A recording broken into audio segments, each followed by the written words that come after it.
If you're wondering how to stop feeling embarrassed about the past, you're in the right place, you've come to the right video, so let's talk about it.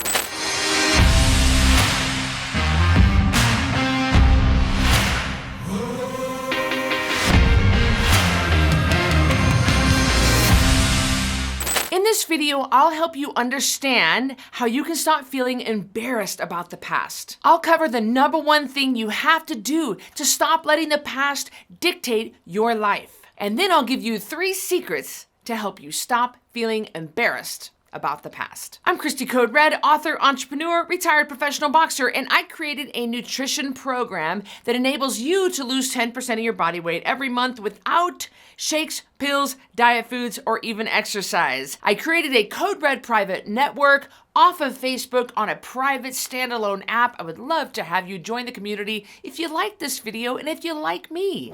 There is no denying that the past is a powerful influence on the way we live our lives. The problem is the influence is very often negative. We let the past limit who we are and what we're capable of. This is even more true when your past indicates things you're embarrassed about or ashamed of. I know I have things like that in my past, believe me, and most people probably do. So what can you do to stop letting what happened in the past control what you do in the present? The first thing you need to do is forgive yourself. If you're embarrassed about something that happened in the past, you may be holding on to anger, resentment, or other emotions that are keeping you from feeling at peace. Now look, forgiveness doesn't mean making what happened okay. I'm not saying that. I'm saying forgiveness means embracing the fact that you can't change what happened. If you're still embarrassed about what happened in the past, part of you probably still wants to change it. I totally get this. I've been there. Believe me, we all get it.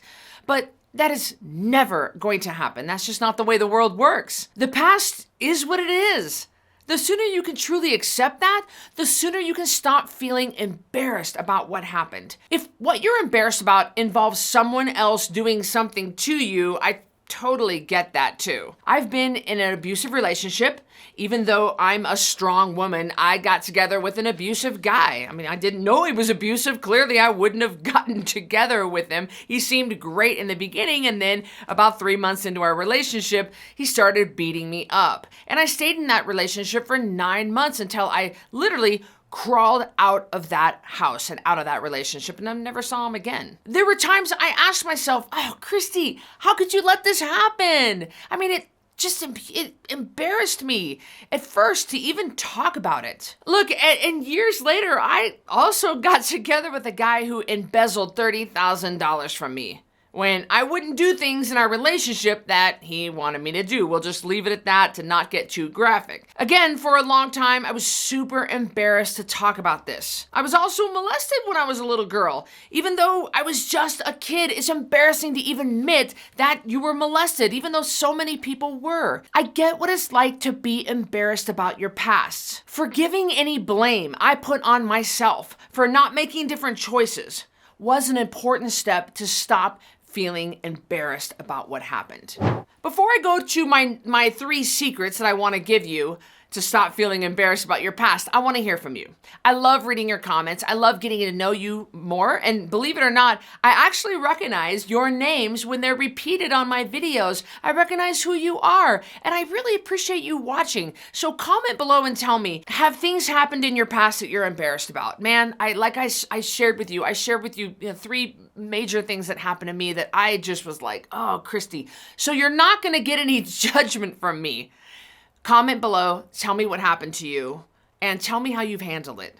Now, I'm gonna give you 3 secrets that I use to help me to stop feeling embarrassed about the past. In addition to forgiving myself, the first thing I had to do was stop hiding from what happened. When you keep embarrassing things as a secret, it makes them worse because you feel more and more ashamed. Joyce Myers says, secrets will make you sick. And isn't that the truth? This doesn't mean you have to do a live video and tell the whole world. It might help you just to share what happened with a non-judgmental friend, a pastor, a counselor, things like that. Keeping embarrassing things a secret gives them more and more power. In time, they will emotionally cripple you. Many of you guys know that I'm a preacher's kid. Both of my parents are ordained ministers, and I was raised in church. Started off being raised in a pretty heavy Pentecostal church, and then kind of switched as I was growing up to more of a non-denominational church. So we did this thing in church, and maybe your church does it, and I'm laughing now because I can't believe we did it. But we did this thing where it was like a testimonial time, or, you know, or kind of confession time or whatever. And what people would do is they would get up in front of the congregation, in front of the microphone, and they would say what they, you know, like they would give their testimony, something great that would happen that week. And it was great, and you know, everybody would cheer, and they'd say, you know, I prayed and I got a new TV. That's a bad example, but you get it, you know, you get it. But sometimes people would get up in front of the microphone and they would actually confess what they did wrong. Like, you know, I was caught sleeping with my secretary, and you're like, oh my gosh, why would you say that in public? Now, I'm trying to be a little funny here, and none of it's funny. I mean, the Bible talks about confess your sins one to another, and so, I mean, I get that there is merit in that. I'm not saying there's not. It's just that, like, some people took it too far. But if it does make you feel better when you can talk about what happened. It does make you feel better when you can let it out. I mean, instantly.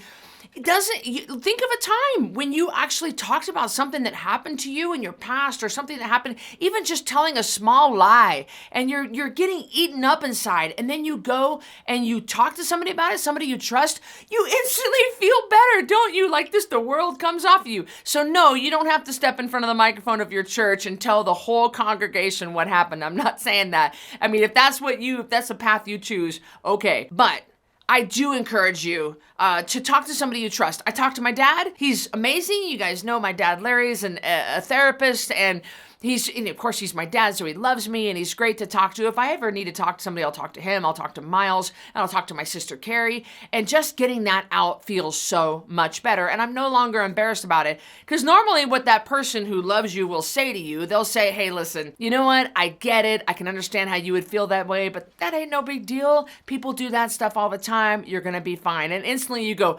oh, okay, I'm not crazy here.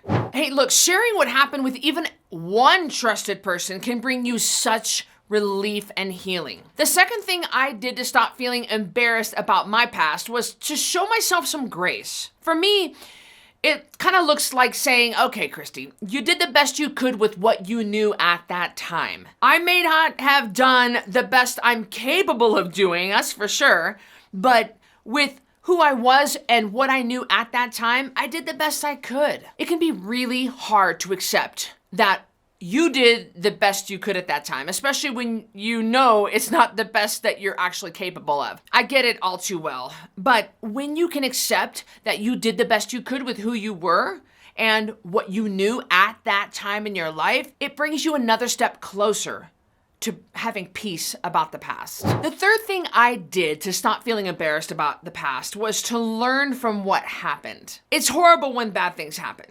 When you can learn something from them, though, and use that lesson to help make your life better moving forward, it's a way to make something good out of something bad. I use what happened in my bad relationship to show me what a good relationship needs to be. I can help out other women who were molested as kids understand that it's not their fault, and they can still go on to be strong and confident and live amazing lives. The lessons I learned made me stronger, and I can use them to help other people to get stronger too. It's the same thing with you. Learn something from what happened in the past and use it to be stronger and use it to be better now. If being embarrassed about the past is causing you to not take care of yourself because you don't think you deserve to be healthy, then I have a special invitation for you. Come check out my nutrition program, the Code Red Lifestyle, by joining the Code Red Lifestyle private network. You can get in the App Store, Google Play Store, or at coderedlifestyle.com/app. You'll get food ideas, support, programs, tips, tricks, education, love, just a ton of stuff that you can use, all designed to help you get healthy, lose weight, and feel better. And you know what? Just take your life back from anything holding you back. So create your free account now. I linked it up below, and I'll see you in the Code Red Network. The past is what it is. I don't like that. Let me just think. The past is what it is.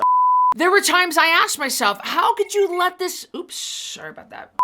Sometimes the teleprompter moves and sometimes it doesn't. Both of my folks, let me start that over again. Many of you guys know that so the first video is always the roughest. I could make a joke about being married multiple times, but I won't do that.